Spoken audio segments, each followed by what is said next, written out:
오늘 우리에게 주신 하나님의 말씀은 요한복음 21장 15절에서 22절 말씀입니다.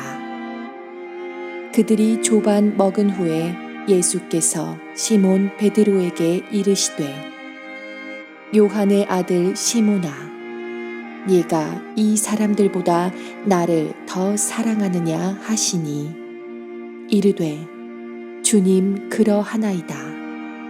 내가 주님을 사랑하는 줄 주님께서 아시나이다. 이르시되 내 어린 양을 먹이라 하시고 또 두 번째 이르시되 요한의 아들 시몬아, 네가 나를 사랑하느냐 하시니 이르되 주님 그러하나이다. 내가 주님을 사랑하는 줄 주님께서 아시나이다. 이르시되 내 양을 치라 하시고 세 번째 이르시되 요한의 아들 시몬아, 네가 나를 사랑하느냐 하시니 주께서 세 번째 네가 나를 사랑하느냐 하심으로 베드로가 근심하여 이르되 주님 모든 것을 아시오매 내가 주님을 사랑하는 줄을 주님께서 아시나이다. 예수께서 이르시되 내 양을 먹이라. 내가 진실로 진실로 네게 이르노니 네가 젊어서는 스스로 띠띠고 원하는 곳으로 다녔거니와 늙어서는 네 팔을 벌리리니 남이 네게 띠띠우고 원하지 아니하는 곳으로 데려가리라. 이 말씀을 하심은 베드로가 어떠한 죽음으로 하나님께 영광을 돌릴 것을 가리키심이러라. 이 말씀을 하시고 베드로에게 이르시되 나를 따르라 하시니 베드로가 돌이켜 예수께서 사랑하시는 그 제자가 따르는 것을 보니 그는 만찬석에서 예수의 품에 의지하여 주님을 파는 자가 누구오니이까 묻던 자더라. 이에 베드로가 그를 보고 예수께 여짜오되 주님, 이 사람은 어떻게 되겠사옵나이까? 예수께서 이르시되 내가 올 때까지 그를 머물게 하고자 할지라도 네게 무슨 상관이냐? 너는 나를 따르라 하시더라. 아멘. 베드로에게는 두 번의 갈릴리가 있었어요. 첫 번째 갈릴리는 예수님께서 베드로에게 처음 찾아오셔서 그를 구원하신 구원의 갈릴리였습니다. 이때 베드로가 어떠한 삶을 결단하게 되느냐? 마태복음 4장 20절 같이 한번 읽어볼게요. 그들이 곧 그물을 버려두고 예수를 따르니라. 그물을 버려두고 예수를 따르는 것이 쉬운 일일까요? 네, 그렇지 않죠. 여러분 생각해 보세요. 잘 나가던 직장을 그만두고 교회 와서 살라고 하면 여러분 그 결단이 쉬울까요? 그렇지 않지요. 여러분 뭐 잘 나가던 사업 다 그만두고 전도만 하고 살아라. 교회에서 충성하고 봉사만 하고 살아라. 여러분 그러기가 결코 쉬운 결단은 아닙니다. 그런데 베드로는 기꺼이 그런 결단을 내렸어요. 배와 그물을 버려두고 예수님을 따릅니다. 왜 그랬을까요? 딱 한 가지 이유입니다. 그냥 주님이 좋았어요. 다른 이유가 없어요. 그냥 주님이 좋아서 주님 때문에 모든 걸 다 기꺼이 포기할 수 있었던 겁니다. 주님 한 분이면 충분하다고 생각한 그 마음 때문이었어요. 여러분 우리도 그럴 때가 있거든요. 제가 우리 성도들 누누이 말씀드렸지만 제가 중학교 2학년 겨울방학 때 지금도 잊지를 못합니다. 1991년 1월 12일 날 내가 성령의 뜨거운 불로 주님을 인격적으로 만났거든요. 그렇게 주님을 만나고 난 뒤에 그 전까지는 내 형편과 처지와 상황이 보였는데 주님을 만나고 난 뒤로부터는 내 형편과 처지와 상황이 눈에 보이질 않았어요. 그냥 주님을 만났을 때는 마치 막 구름 위를 걷고 있는 것처럼 너무 행복했어요. 즐거웠어요. 그때 여전히 저는 부모도 없었죠. 할머니 할아버지 밑에 자라고 있었어요. 여전히 우리 집은 가난했습니다. 그럼에도 불구하고 그런 모든 상황이 내 눈에 들어오질 않았어요.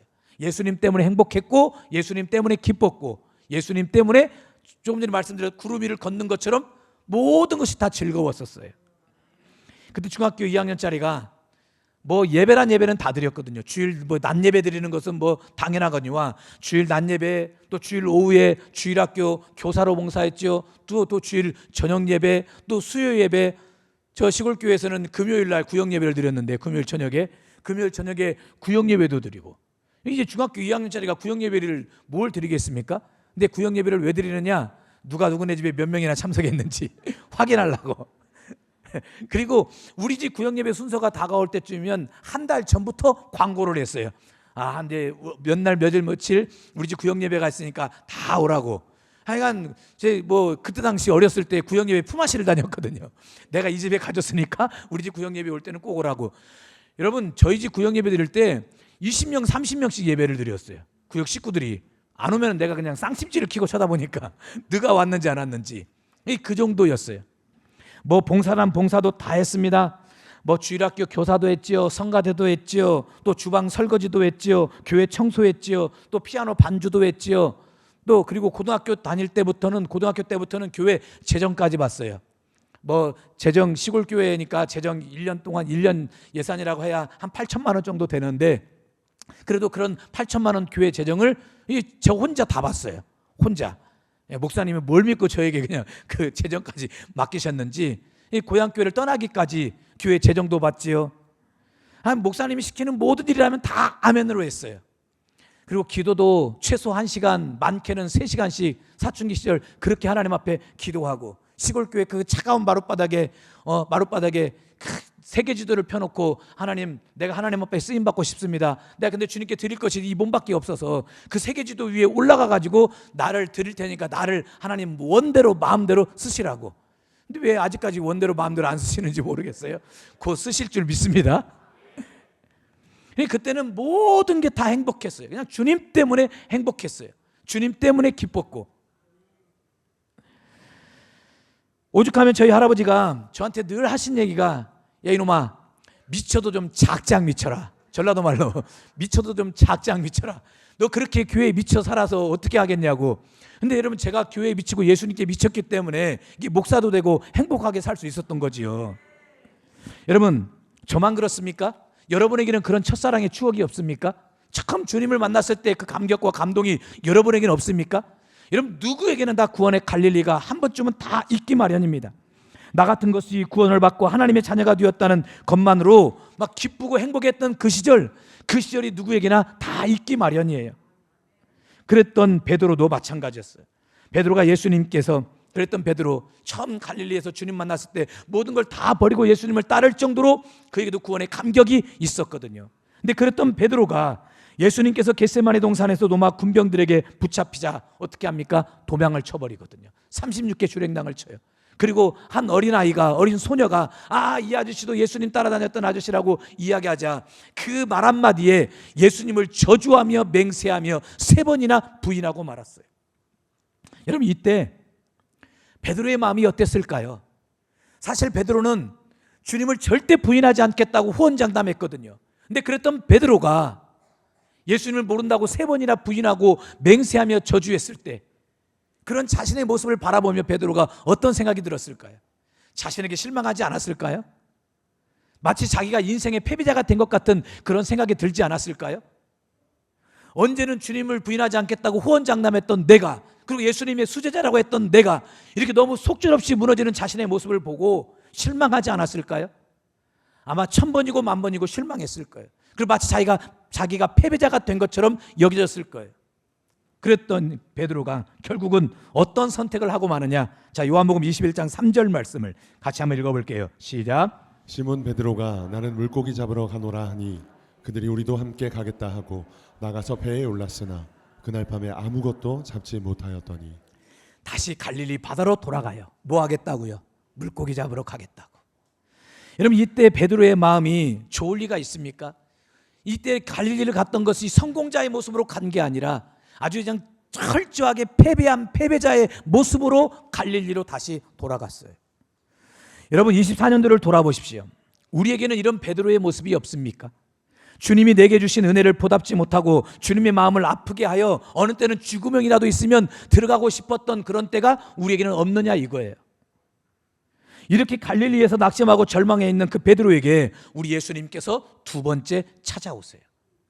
이제 그 사건이 오늘 본문의 사건이에요. 예수님이 두 번째 갈릴리에 베드로에게 찾아오신 사건. 근데 예수님이 두 번째 갈릴리에 있었던 베드로에게 찾아오셨을 때는 어떻게 찾아오셨느냐? 베드로를 다시 회복시켜 주시기 위해서 찾아오셨어요.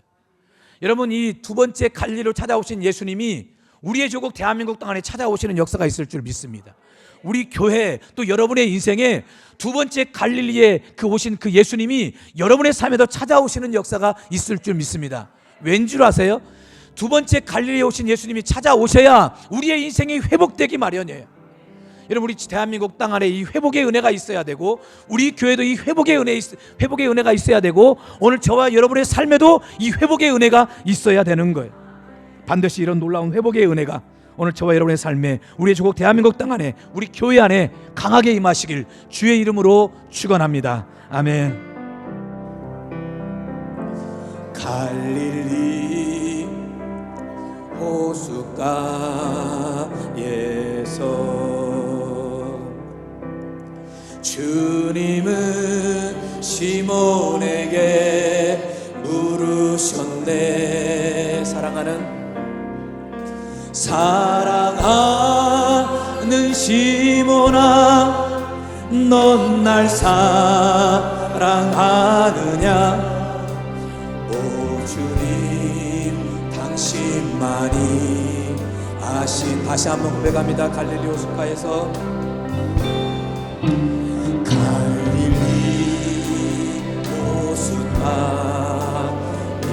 호숫가에서 주님은 여러분의 이름을 대고 병기리에게, 주님은 병기리에게 물으셨네. 사랑하는 병기라, 사랑하는 병기라, 넌 날 사랑하느냐?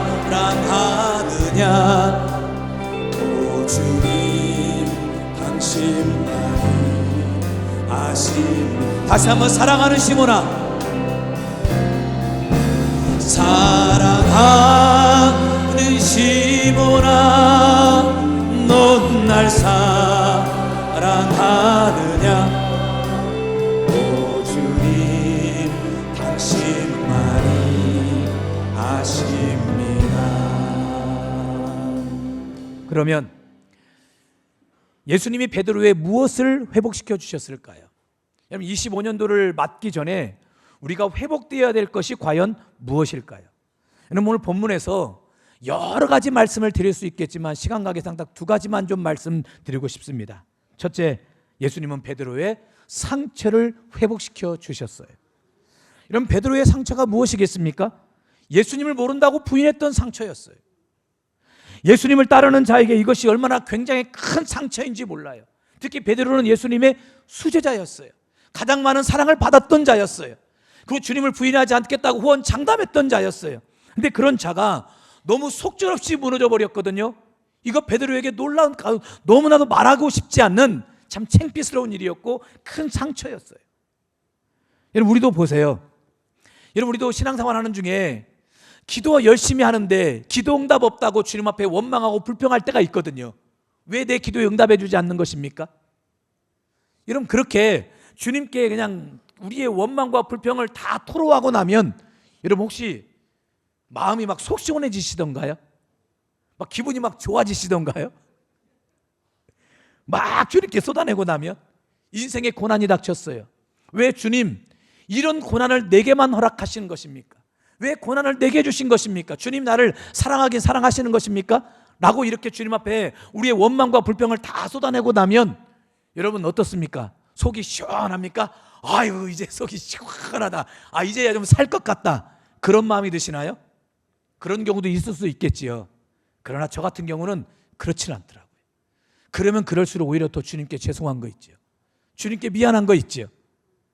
마음이 오히려 더 괴롭더라고요. 삶이 지칠고 힘들 때 저도 하나님 앞에 원망하고 불평 쏟아낼 때 있거든요. 여러분, 죄송합니다. 저도 진짜 좀 철없을 때는 하나님 앞에 삿대질도 했던 적도 있거든요. 하나님 앞에 삿대질. 죄송해요. 당신이 살아계신다면 어떻게 막 이럴 수가 있느냐고. 철없을 때요, 철없을 때. 근데 그렇게 하고 나면 참 그게 내 마음이 속이 좀 후련하고 시원하고 뭔가 기쁨이 넘치고 그래야 되는데 오히려 더 주님께 죄송하더라고요. 여러분, 하나님 앞에 원망하고 불평하는 소리가 하나님께만 들려지는 것이 아니라 참 희한합니다. 그 소리가 누구 귀에도 들리느냐? 내 귀에도 들려요. 내 귀에도. 그것이 나에게 얼마나 큰 상처가 되는지 몰라요. 잘 나가는 친구 모습 보면서 왜 저 친구는 저렇게 잘 나가는데 내 인생은 자꾸 이렇게 힘들고 어려운 일만 닥치는 것일까? 저 그런 생각 참 많이 했거든요. 그렇게 하소연하는 소리가 하나님 앞에 하는 것이었지만 하나님도 그 소리를 들으셨겠지만 그 소리도 내 귀에 들리더라고요. 누군가 자꾸 비교하면서, 친한 친구와 비교하면서. 여러분, 제가 페이스북을 안 해요. 한동안 페이스북을 했다가 페이스북 안 하는 이유가 무엇 때문이냐면 내 친구 하나하고 자꾸 비교되는 모습이 너무, 죄송해요, 짜증나가지고 너무 싫어가지고. 그래서 제가 페이스북을 안 해요. 그 정도로 내 마음속에도 상처가 있고 하나님 앞에 하소연하면 근데 그 소리가 내 귀에도 들리기 마련이에요. 그러면 오히려 내 마음속에 더 큰 상처가 되는 거 있지요. 더 큰 아픔이 내 마음속에 들어오고 오히려 그러면 그럴수록 나도 모르게 더 의기소침이 되더라고요. 여러분, 베드로가 그런 것입니다. 그가 주님을 부인하지 않겠다고 강하게 얘기했지만 어린아이 앞에서 주님을 저주하고 맹세하며 부인했으니 그 소리가 자기 귀에도 들렸지 않았겠습니까?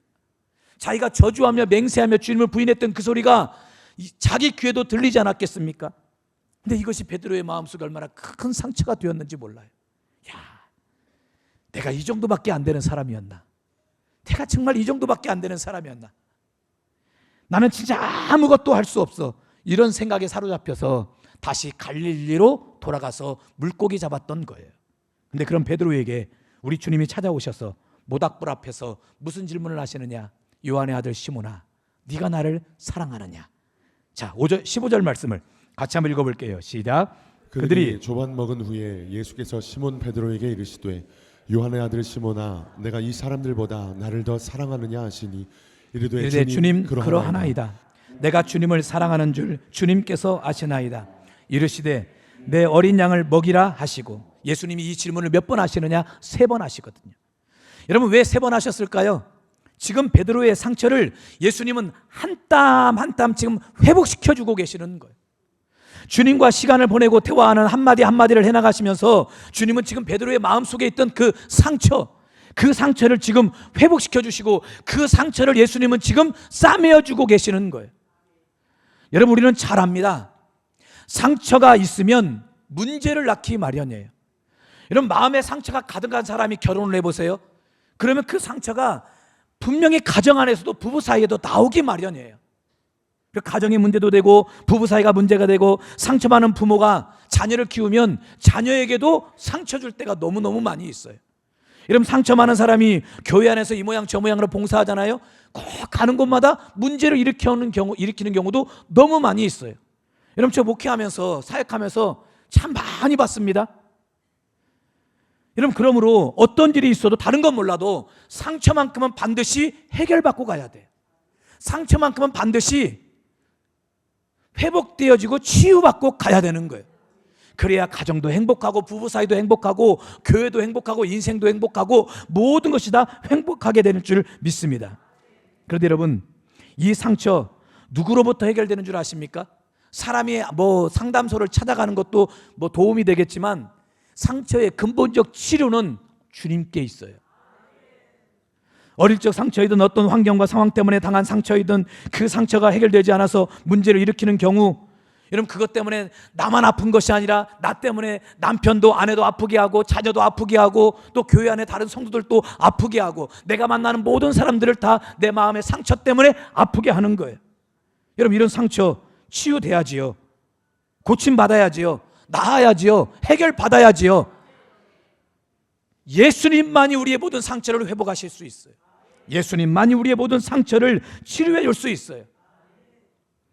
여러분, 제주도에 가면 무슨 나무가 많던가요? 귤나무. 제주도 다녀오셨군요. 제주도 가면 귤나무가 많지요. 그런데 여러분, 그거 아십니까? 이 제주도의 귤나무가 진짜 참귤나무가 아니라 대부분 다 탱자나무였다는 것을. 이 탱자나무. 여러분 제주도의 귤나무는 대부분이 탱자나무예요. 탱자나무. 예, 자, 탱자나무가 어떻게 생겼는지 아마 잘 아실 거예요. 저게 바로 탱자예요. 탱자. 여러분 가시가 어떻습니까? 이 가시가 막 진짜 손가락만 해요. 예, 손가락 마디마치 얼마나 가시가 막 크고. 여러분 저 혹시 탱자나무 가시에 찔려 보신 적 있어요? 저 이제 시골을 어렸을 때 고향에 탱자나무가 있었거든요. 아 근데 그 집은 나 진짜 이해가 안 되는 게 저희 그 윗동네에 사는 그 집이었는데 거기는 왜 대문을 탱자나무로 만들어 놔 가지고 아이 자기 집 대문을 탱자나무가 완전히 그냥 이렇게 그냥 디귿자형으로 이렇게 막 있어 가지고 그 집을 잘못 들어갔다가는 꼭 탱자 가시에 찔리거든요. 와 근데 이 탱자 가시에 찔릴 때 얼마나 아픈지 몰라요. 이게 탱자 가시가 다른 가시에 비해서 그 고통이 훨씬 더 커요. 훨씬 더 아파요. 한 며칠 지나도 그냥 너무 아파가지고 도대체 이 통증이 사라지지 않을 정도로. 여러분 한 번 찔리면 그 통증이 몇 날 며칠 가는데 특히 열매를 보십시오. 저 탱자 열매 먹을 수 있습니까 없습니까? 저 먹어봤거든요. 와 진짜 탱자를 먹느니 차라리 내가 아무것도 안 먹고 말지요. 탱자는 먹을 수가 없어요. 어떻게 먹을 수가 없어요. 어떻게 뭐 쓰기도 하고 뭐 아니 하여간 도저히 먹을 수도 없고 가시는 저렇게 막 사납고 그러면은 그런 탱자나무를 제주도에서는 밀감나무와 접붙였어요. 밀감나무와 접붙였어요. 그러면 가시나무에 밀감이 주렁주렁 맺. 탱자나무에 밀감나무를 접붙이는 이유는 한 가지입니다. 탱자나무는요 생명력이 강합니다. 가시나무가 하여간 독해요. 생명력이 강해요. 그 생명력이 강해요. 그리고 뿌리도 깊이 내려가지고 이 제주도의 밀감나무와 이 탱자나무를 서로 접붙이면 여러분 제주도는 바람이 얼마나 많이 붑니까? 해풍이 많이 불고 또 이제 태풍도 많이 불고 그러니 그 해풍과 모든 태풍을 탱자나무와 밀감나무를 잘 접붙여 놓으면 이 밀감나무가 튼튼해져 가지고 해풍이 불어도 태풍이 불어도 끄떡없어요. 전혀 이상이 없어요. 그래서 주렁주렁 맛있는 밀감 열매를 맺게 되어 있는 거예요. 그래서 탱자나무와 이 밀감나무를 서로 접붙여 놓은 거예요. 여러분 우리도 마치 탱자나무처럼 우리 마음속에 상처의 가시가 많이 돋아나 있지는 않습니까? 여러분 다 지금 고상하게 차려입고 와서 고상하게 이 자리에 앉아 계시는 것 같지만 여러분 마음속에 온갖 진짜 잡다한 많은 아픔과 상처들이 여러분에게 있지 않습니까? 여러분 악과 깡만 남아있는 우리의 마음에 여유가 없는 그 마음이 우리에게는 없습니까? 그런 가시로 다른 사람에게 말로 행동으로 표정으로 얼마나 많이 찔러댔습니까? 요즘은 진짜 말투 하나에 상처받을 때가 많아요. 같은 말이어도 그 말투 때문에 나는 그렇게 말하고 싶지 않았는데 나도 모르게 툭 나갔던 그 말투 한마디 때문에 이 다른 사람에게 상처 줄 때가 많이 있거든요. 여러분 이게 우리들의 모습이에요. 이런 탱자 같은 우리들이 바로 예수 그리스도께 접붙임 받아야 우리의 모든 상처가 치유되는 줄 믿습니다. 우리의 모든 상처가 치유되는 것뿐만 아니라 우리의 인생에 풍성한 열매를 맺을 수가 있어요. 여러분 바울도 보십시오. 그에게 가시가 있었다고 이야기하네요. 그래서 그 가시를 제하여달라고 3번이나 예수님께 기도했어요. 자 고린도후서 12장 7절 8절 같이 읽어보겠습니다. 시작. 여러 계시를 받은 것이 지극히 크므로 너무 자만하지 않게 하시려고 내 육체의 가시 곧 사탄의 사자를 주셨으니 이는 나를 쳐서 너무 자만하지 않게 하려 하심이라. 이것이 내게서 떠나가게 하기 위하여 내가 3번 주께 간구하였더니. 여러분 바울이 여기서 3번 기도했다 딱 3번만 기도했다는 얘기입니까? 아니에요. 3은 완전수입니다. 여러 많이 하나님 앞에 기도했다는 거예요. 내 가시를 육체의 가시를 좀 제하여 달라고 예수님께 하나님께 많은 기도를 드렸는데 그에게 어떤 응답이 왔느냐. 자 고린도후서 12장 9절 같이 해볼게요. 시작. 나에게 이르기를 내 은혜가 내게 족하도다. 이는 내 능력이 약한 데서 온전하여 짐이라 하신지라. 그러므로 도리어 크게 기뻐함으로 나의 여러 약한 것들에 대하여 자랑하리니 이는 그리스도의 능력이 내게 머물게 하려 함이라. 할렐루야. 예수님이 하나님이 뭐라고 응답하십니까? 내 은혜가 너에게 족하다. 여러분 무슨 말입니까? 지금 바울의 가시 위에 주님께서 바울에게 지금 무엇을 덧입혀 주신 것이냐? 은혜를 덧입혀 주셨다는 거예요.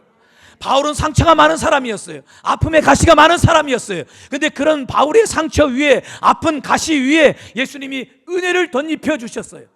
그 은혜를 덧입혀 주시니까 그 은혜 까닭에 오히려 자신의 상처가 능력이 되었어요. 자신의 아픔이 오히려 능력이 되었어요. 여러분, 우리 인생도 마찬가지입니다. 예수님이 우리의 상처 위에 은혜를 덧입혀 주셔야 돼요. 내 은혜가 너에게 족하구나. 하나님이 끊임없이 우리에게 은혜를 덧입혀 주셔야 우리의 마음의 상처도 치유받을 수 있고, 그리고 그 상처가 치유된 자를 통해서 하나님의 놀라운 영광이 나타날 수 있게 돼요. 여러분, 고슴도치 잘 아시죠? 고슴도치. 여러분, 고슴도치는 가시가 10,000개라고 합니다. 10,000개. 그 조그마한 것이 10,000개의 가시를 가지고 있대요. 그래서 얘들끼리는 사랑하기가 서로 힘들어요. 사랑하려고 하면은 자꾸 가시가 서로 찔려가지고, 어떻게 좀 손이라도 잡아보려고 하면, 고슴도치가 손이 있는지는 모르겠지만 손이라도 잡아보려고 하면 이 서로 가시가 자꾸 찔러가지고 손도 못 잡고. 그래서 얘들끼리는 서로 원칙을 정했어요.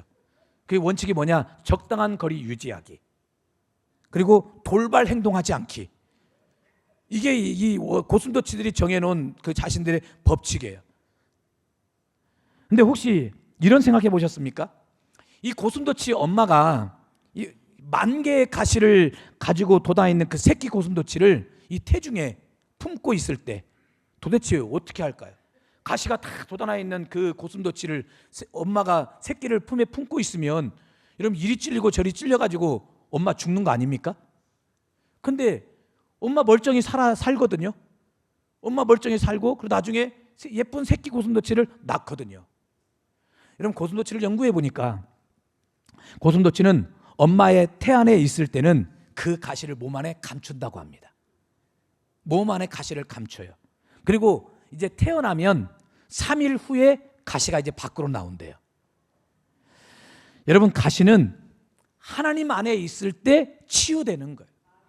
우리에게 10,000개의 가시가 있어요. 마음에 엄청난 상처와 아픔들이, 가시가 우리에게 있어요. 남들에게 쿡쿡 찌르고, 말로 찌르고, 행동으로 찌르고, 여러 가지로 찔러대는 가시들이, 상처가 우리에게는 있지만, 우리가 주 안에 있으면, in Christ, 또 주님 은혜 안에 있으면 in grace, 우리가 하나님의 은혜 안에 있고 주님 안에 있으면 우리의 모든 상처와 아픔의 가시들이 다 없어지는 거예요.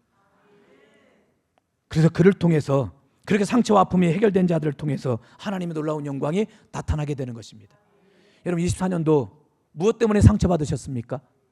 또 24년도 여러분 또 누구에게 상처를 주셨습니까? 25년을 맞기 전에 그 모든 상처 다 해결받고 가야 될 줄 믿습니다.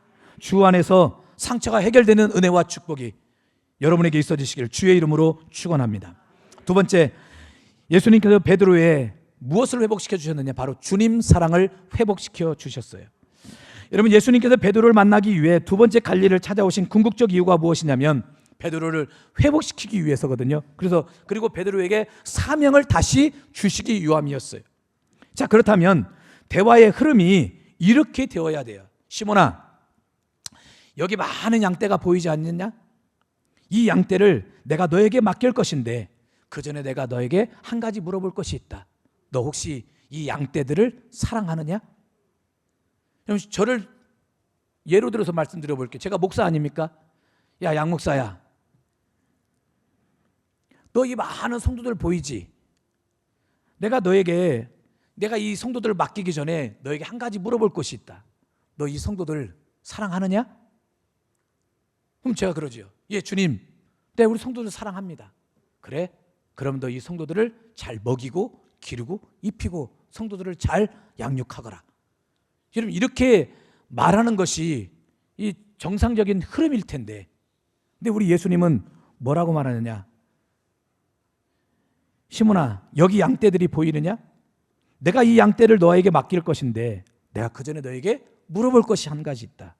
너 나를 사랑하느냐? 라고 묻고 계세요. 여러분, 양떼를 사랑하느냐라고 묻지 않고 주님을 사랑하느냐라고 묻고 계세요. 여러분, 아주 중요한 질문인데, 자, 15절 말씀을 다시 한번 읽어보도록 하겠습니다. 시작. 그들이 조반 먹은 후에 예수께서 시몬 베드로에게 이르시되 요한의 아들 시몬아, 내가 이 사람들보다 나를 더 사랑하느냐 하시니 이르되 주님, 그러하나이다. 내가 주님을 사랑하는 줄 주님께서 아시나이다. 이르시되 내 어린 양을 먹이라 하시고. 여러분, 많은 사람이요, 교사는 아이들을 사랑해야 할 수 있다고 이야기를 합니다.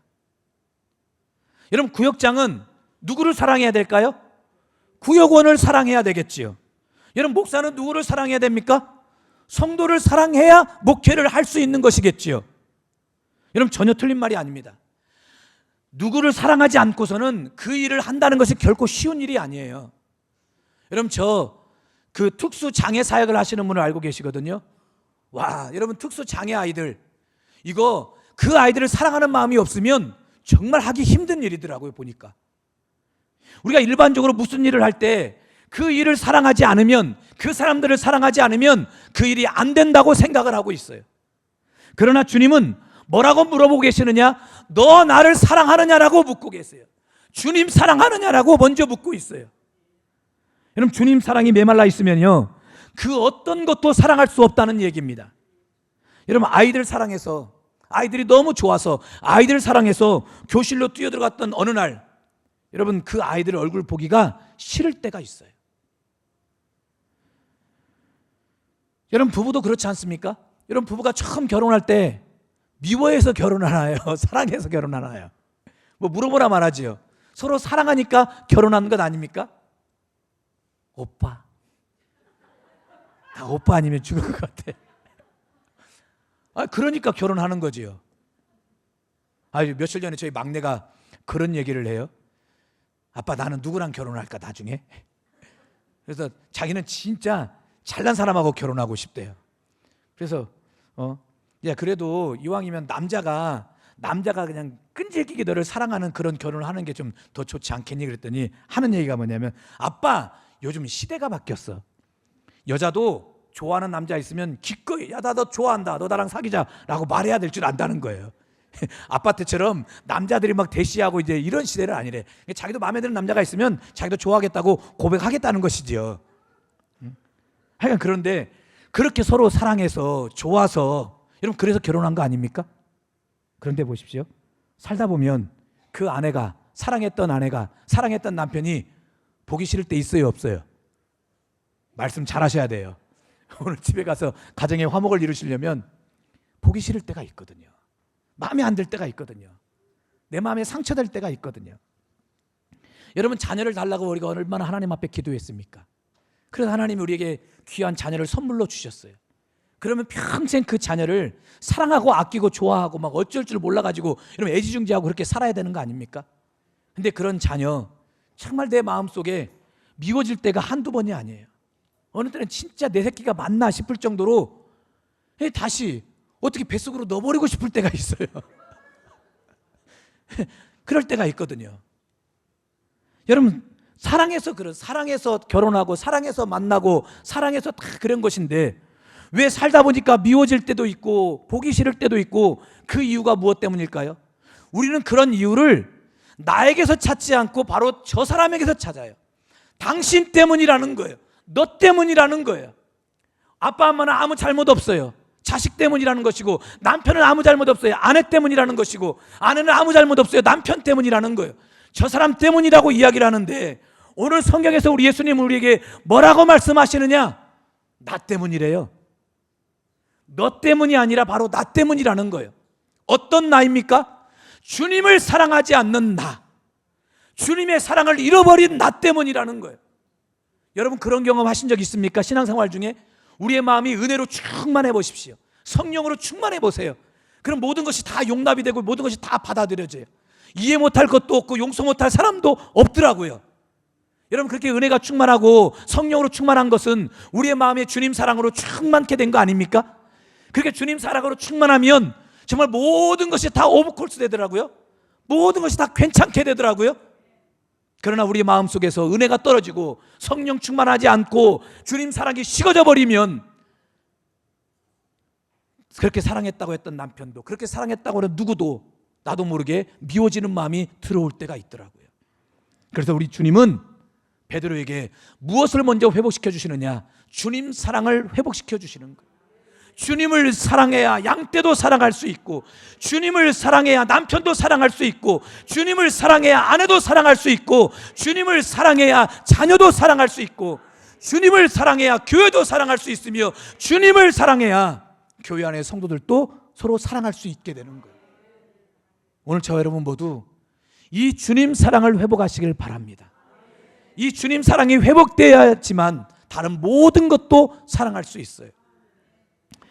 제가 박사 공부를 할 때요, 주기철 목사님에 대한 소논문을 썼던 때가 있었습니다. 그때 주기철 목사님에 대해 참 많은 사실을 알게 되었는데, 주기철 목사님께서 산정현 교회에서 사역할 때 피를 바치련다라는 설교를 종종 하셨는데, 그 내용이 이렇습니다. 나에게는 가진 것이 없습니다. 나는 재간도 없습니다. 나는 재산도 없습니다. 나는 지식도 많지 못합니다. 내가 주님을 위하여 할 수 있는 일이라면 주님만을 사랑하는 일이며 피를 바치는 일입니다.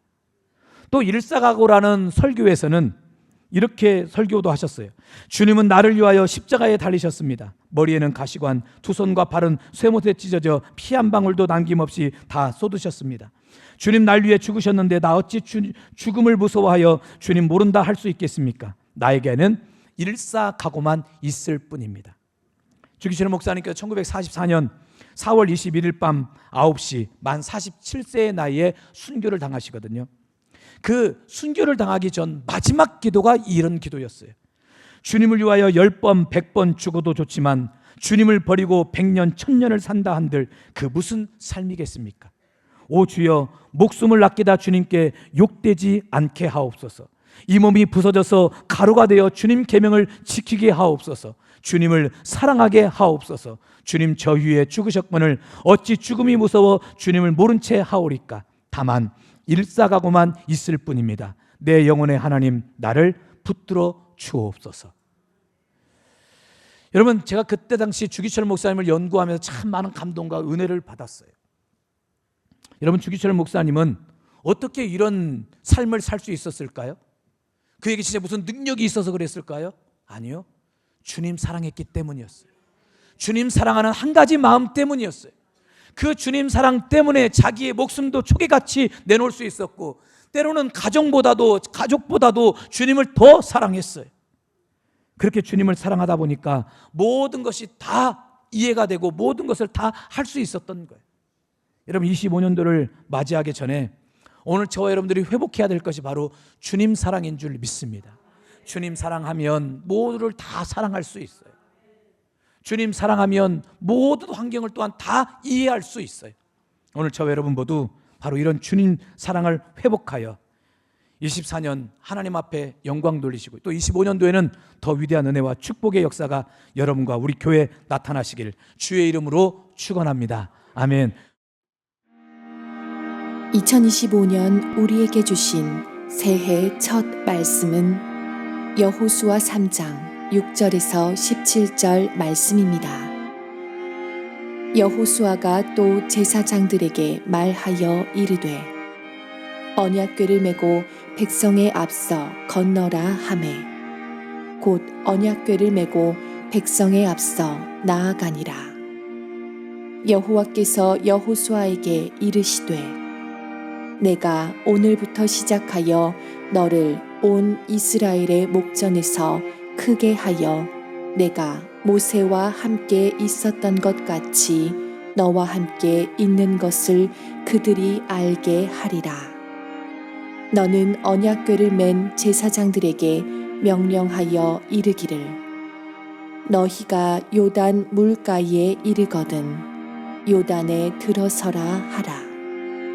여호수아가 이스라엘 자손에게 이르되 이리 와서 너희의 하나님 여호와의 말씀을 들으라 하고 또 말하되 살아계신 하나님이 너희 가운데에 계시사 가나안 족속과 헷 족속과 히위 족속과 브리스 족속과 기르가스 족속과 아모리 족속과 여부스 족속을 너희 앞에서 반드시 쫓아내실 줄을 이것으로써 너희가 알리라.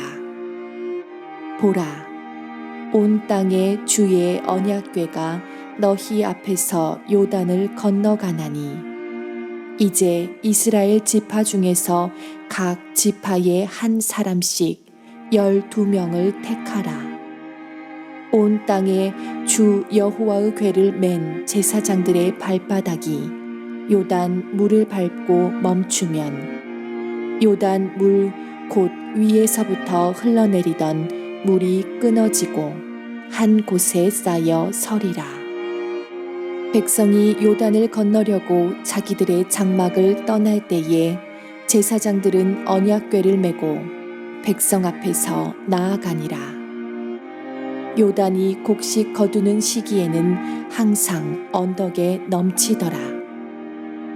궤를 맨 자들이 요단에 이르며 궤를 맨 제사장들의 발이 물 가이에 잠기자 곧 위에서부터 흘러내리던 물이 그쳐서 사르단에 가까운 매우 멀리 있는 아담 성읍 변두리에 일어나 한 곳에 쌓이고 아라바의 바다 염해로 향하여 흘러가는 물은 온전히 끊어지매 백성이 여리고 앞으로 바로 건널새 여호와의 언약궤를 맨 제사장들은 요단 가운데 마른 땅에 굳게 섰고 그 모든 백성이 요단을 건너기를 마칠 때까지 모든 이스라엘은 그 마른 땅으로 건너갔더라.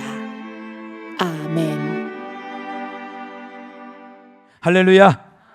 한번 따라합시다. 언약궤를 앞세우라. 오늘 본문은 여호수아가 이스라엘 백성들을 이끌고 가나안 정복을 눈앞에 두고 요단강을 건너는 장면을 기록하고 있는 말씀입니다. 지금 이스라엘은 이 요단강 건너편 시딤이라는 광야에 지금 머물러 있어요. 이제 요단강만 건너가면 이제 하나님이 약속하신 가나안 땅에 이르게 되는 겁니다. 그런데 문제는 뭐냐면 이 요단강을 건너가는 것이 문제지요. 요단강만 건너가면 다 끝이 나는데 요단강을 건너가는 것이 결코 쉬운 일이 아니에요. 이때 하나님께서 여호수아에게 어떤 말씀을 하시느냐? 너는 법궤를 앞세우고 나아가라는 거예요. 자, 6절 말씀을 같이 한번 읽어볼게요. 여호수아가 또 제사장들에게 말하여 이르되 언약궤를 메고 백성의 앞서 건너라 하매 곧 언약궤를 메고 백성의 앞서 나아가니라. 자, 이렇게 언약궤를 맨 제사장들이 요단강에 먼저 앞서서 요단강에 발을 딛자 우리 잘 아는 것처럼 요단강 물이 쫙 하니 갈라졌어요. 그뿐만 아닙니다. 그리고 이스라엘 백성들은 마치 마른 땅같이 요단강을 건너갔지요. 또 가나안 땅에 들어가서도 이제 가나안 칠족속들과 가나안의 원주민들과 또 전쟁에서 이겨야 되고 가나안 땅을 차지해야 되는데 그때 그들이 가나안 칠족속과 전쟁할 때도 언약궤를 앞세우고 나갔어요. 모든 일에 언약궤를 앞세우고 나갔고 그렇게 언약궤를 앞세우고 나갈 때 그들에게 승리와 영광과 축복이 있었어요. 자, 그러면 도대체 언약궤, 또 다른 말로 하면 법궤가 무엇이길래 하나님이 이스라엘 백성들이 그렇게 영광과 승리와 축복을 허락하셨는가? 여러분, 법궤란 하나님의 계시에 의해 만들어졌을 뿐만 아니라 여러분 저 법궤가 마치 오늘날 우리 돈으로 300억 원, 여러분 300억 원 정도를 들여서 만든 선물입니다. 여러분 저 법궤 우습게 보시면 안 돼요. 그래도 자그마치 얼마짜리예요? 300억짜리. 바로 이 법궤에 하나님이 임재하셨고 하나님의 영광이 나타났어요. 특히 구름 기둥과 불 기둥으로 임하여 그들을 떠나지 않았다는 겁니다. 자, 레위기 16장 2절 말씀을 같이 한번 읽어봅니다. 여호와께서 모세에게 이르시되 내 형 아론에게 이르라 성소의 희정 안법궤 위 속죄소 앞에 아무 때나 들어오지 말라. 그리하여 죽지 않도록 하라. 이는 내가 구름 가운데에서 속죄소 위에 나타남이니라. 자, 보세요. 내가 구름 가운데에서 속죄소 위에 나타남이니라. 여러분 이 말씀을 가장 잘 묘사한 그림이 있습니다. 좀 사진을 보여주시죠. 바로 저 그림이에요. 여러분 법궤가 지성소에 있었거든요.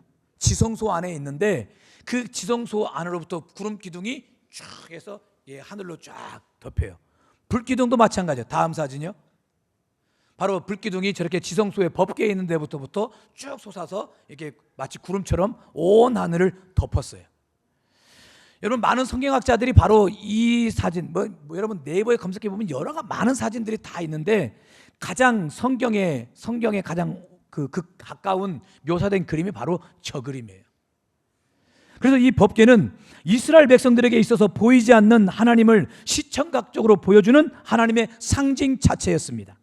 그러니 이스라엘 백성들은 법궤를 보는 것이 누구를 보는 거예요? 하나님을 보는 것이었고, 법궤를 따라가는 것이 하나님을 따라가는 것이고, 할렐루야. 그렇게 법궤만 따라가면 그들의 삶에 은혜와 축복과 승리가 있었어요. 여러분, 오늘 우리의 인생도 마찬가지입니다. 법궤를 앞세우는 신앙이, 언약궤를 앞세우는 신앙이 형통하게 될 줄 믿습니다. 승리하게 될 줄 믿습니다. 그러므로 법궤를 앞세우는 신앙을 소유하시길 주님의 이름으로 축원합니다. 다른 말로 하면 하나님을 앞세우는 신앙을 가져야 된다는 얘기예요.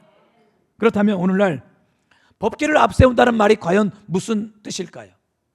다시 말해, 우리가 무엇을 앞세우고 나가야 25년도 우리가 승리의 삶을 살아낼 수 있느냐, 이것입니다. 특별히 지금 25년 시작이 사실 마음이 기쁘고 즐겁고 행복하게 시작되지는 않지 않습니까? 온 나라가 지금 여러 사건들로 지금 패닉 상태에 있지 않습니까? 근데 언제까지나 우리가 패닉 상태에 있을 수는 없거든요. 반드시 모든 것이 다 극복될 줄 믿습니다. 다 극복이 돼서 온 나라가 안정화가 되고, 또 국민들도 좀 행복한, 얼굴에 막 웃음이 넘치는 그런 축복의 원년이 25년도가 될 줄 믿습니다. 근데 그러기 위해서는 어떻게 해야 되느냐? 바로 언약궤를 앞세우고 하나님을 앞세우고 나가야 된다는 거예요. 자, 그럼 무엇이 하나님을 앞세우는 것이냐? 무엇이 법궤를 앞세우는 것이냐? 바로 법궤 안에 들어가 있었던 세 가지를 통해서 그 방법을 깨달을 수가 있어요. 첫째, 하나님의 말씀을 믿고 하나님의 말씀을 먼저 앞세우고 나가야 된다는 거예요. 여러분, 법궤 안에는 세 가지가 들어있었어요. 자, 히브리서 9장 4절 말씀을 같이 한번 읽어봅니다. 금양노와 사면을 금으로 싼 언약궤가 있고, 그 안에 만나를 담은 금 항아리와 아론의 쌍난 지팡이와 언약의 돌판들이 있고. 만나 항아리와 아론의 쌍난 지팡이, 그리고 십계명의 두 돌판이 들어있었어요. 먼저 생각해 볼 것이 바로 십계명의 두 돌판입니다. 여러분, 모세가 시내산에서 받은 십계명의 두 돌판은 하나님의 말씀, 다시 말해서 언약의 말씀을 상징하는 것이었어요.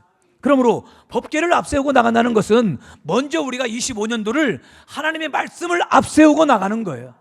우리가 말씀에 최우선순위를 두고 있는 거예요. 여러분, 하나님이 우리에게 말씀을 주신 이유가 무엇 때문인 줄 아십니까? 특히 이스라엘 백성들에게 십계명을 주신 이유가 무엇 때문이냐? 자, 신명기 5장 29절 말씀을 같이 한번 읽어볼게요. 다만 그들이 항상 이 같은 마음을 품어 나를 경외하며 내 모든 명령을 지켜서 그들과 그 자손이 영원히 복받기를 원하노라. 보세요. 내 모든 명령을 지켜서, 무슨 말입니까? 하나님의 말씀을 잘 지켜서 그들과 그 자손이 영원히 복받기를 원하노라. 하나님 우리에게 말씀을 주신 이유가 무엇 때문입니까? 말씀을 통해서 복받기를 원하시는 거예요. 여러분, 인생의 성공과 실패의 차이가 어디에 있는 줄 아세요? 하나님의 말씀에 순종 여부에 달려 있어요. 말씀을 앞세우는가 앞세우지 않는가, 말씀이 내 삶에서 최우선순위인가 아니면 후순위인가, 이것에 따라서 우리의 인생의 성공과 실패가 나눠질 수 있어요. 여러분, 열왕기하 5장에 보면 아람 나라 장군 나아만 이야기가 소개되고 있거든요. 그는 세상에 권세가 있어요. 권력가였어요. 모든 걸 다 갖춘 자였어요. 근데 그런 그가 옛날에는 문둥병, 요즘은 이제 한센병이라고 하는데 문둥병에 걸려요. 죽을 병에 걸린 것이죠. 근데 그런 그가 어떻게 그 질병으로부터 자유함을 얻습니까? 엘리사 선지자의 말 한마디에 순종했기 때문이었어요. 여러분, 신약의 요한복음 2장에 가나 혼인잔치집 사건이 나오지요. 그만 포도주가 떨어지고 말았어요. 여러분, 잔치집으로서는 이게 낭패 아닙니까? 보통 이 난감한 일이 아니에요. 여러분, 그래서 이때 나왔던 사자성어가 뭐냐면 대략 난감이란 말이에요. 대략 난감. 여러분, 얼마나 난감합니까? 근데 이때 이 난감한 모든 상황들이 어떻게 해결이 됩니까? 예수님이 물을 변하여 포도주 되게 마셨는데, 이 기적의 사건의 시작이 누구로부터 시작되느냐? 예수님 말씀에 순종했던 종들을 통해서였어요. 그러므로 25년도 마찬가지예요. 우리가 하나님의 말씀을 먼저 앞세우고 나가는 거예요. 말씀이 내 삶의 최우선순위가 되는 거예요. 그런 자들에게 은혜와 기적이 임할 줄 믿습니다. 두 번째, 법궤를 앞세운다는 것은 하나님의 능력을 앞세우고 나가는 거예요. 자, 히브리서 9장 4절 말씀을 다시 한번 읽어볼까요? 금양노와 사면을 금으로 싼 언약궤가 있고, 그 안에 만나를 담은 금 항아리와 아론의 쌍난 지팡이와 언약의 돌판들이 있고. 법궤 안에 뭐가 들어있었습니까? 아론의 쌍난 지팡이가 들어가 있었어요. 하나님의 능력을 의미하는 것입니다. 민수기 16장 17장을 보면 이스라엘 백성들 일부가 모세와 아론의 지도력에 반항을 했습니다. 이때 하나님께서 모세에게 모세야 너 염려할 것 없다. 각 지파별로 대표자를 한 사람씩 뽑아서 그들로 하여금 마른 지팡이를 하나, 마른 막대기, 마른 지팡이를 하나 가지고 오거라. 그리고 아론도 자기 이름을 써가지고 마른 지팡이 하나를 가져오거라.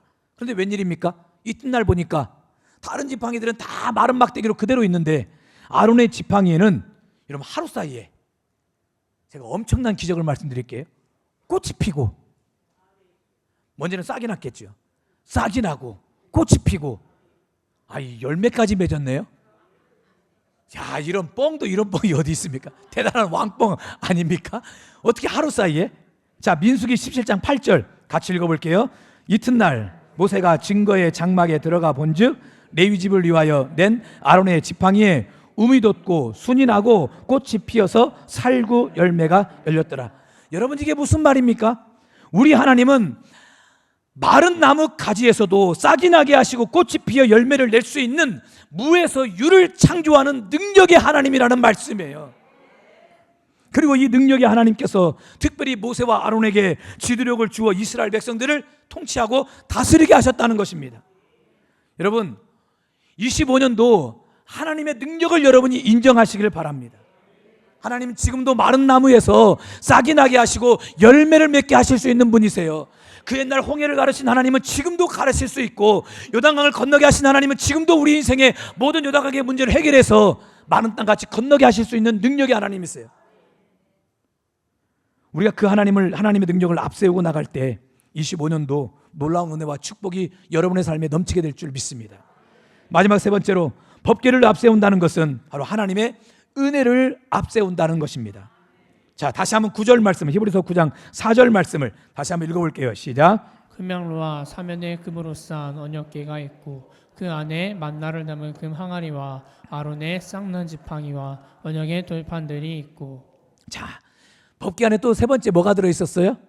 만나를 담은 금 항아리가 들려 있었어요. 담겨져 있었어요. 여러분, 이 만나는 광야를 사는 이스라엘 백성들에게 매일같이 하늘에서 기적적으로 내려졌던 그들의 양식이었습니다. 광야에서 그들은 농사를 지을 수가 없었어요. 경작할 수 없었죠. 그러니 먹고 살 길이 막막하지 않습니까? 그런 그들에게 하나님이 매일같이 새벽녘에 만나를 내려주셨어요. 그리고 그 만나를 통해서 이스라엘 백성들은 40년 동안 먹고 살 수 있었거든요. 그런데 이 양식이 출애굽기 16장 4절에 보니까 어떻게 내렸느냐? 뭐같이 내려졌어요? 비같이 내려졌다는 거예요. 또 민수기 11장 7절 9절에서 보면은 이 만나가 어떻게 내렸느냐? 자, 노란색 부분만 같이 한번 읽어볼게요. 시작. 밤에 이슬이 진영에 내릴 때에 만나도 함께 내렸더라. 여러분, 만나가 무엇과 함께 내렸습니까? 이슬과 함께 내렸어요. 여러분, 그러므로 이 만나는 이슬처럼 빛처럼 내려주신 하나님의 은혜를 상징하는 것이었어요. 여러분, 그렇습니다. 우리는 아무리 힘쓰고 애쓰고 노력하고 몸부림쳐봐도 정말 우리의 인력으로 모든 문제를 다 해결할 수 있느냐? 그렇질 않아요. 여러분, 생각대로 잘 되지 않을 때가 너무너무 많아요. 내가 세운 계획대로 내 인생이 흘러가지 않을 때가 훨씬 더 많아요. 여러분, 지금까지 살아오시면서 생각대로 다 되었나요? 계획한 대로 다 되셨나요? 그러지 않았던 일이 훨씬 더 많지요. 근데 그렇게 힘들었던 문제들이 내 힘으로 내 능력으로 안 되는 것들이 하나님의 은혜가 임하니까 정말 거짓말같이 해결되는 때가 한두 번이 아니에요. 그렇게 안 되었던 것이 나도 모르게 은혜의 단비가 촉촉히 내려지니까 언제 그랬냐는 듯이 모든 인생의 문제가 깨끗하게 풀리고 해결되는 것이 한두 번이 아니에요. 여러분, 25년도 여러분이 이런 은혜의 주인공이 되시길 바랍니다. 이런 은혜의 세계를 좀 맛봤으면 좋겠어요. 그러기 위해서 어떻게 해야 됩니까? 사방이 쫙쫙 갈라진 광야 같은 땅에서 내가 노력한다고 됩니까? 힘쓴다고 되나요? 내가 계획한 대로 생각한 대로 다 되나요? 그렇질 않아요. 하나님의 은혜가 우리에게 이슬처럼 임해야 돼요. 하나님의 은혜가 우리에게 빛처럼 임해야 돼요. 그 은혜 때문에 25년도도 우리가 살아야 될 줄 믿습니다. 그러므로 25년 오직 하나님의 은혜의 힘으로 사십시오.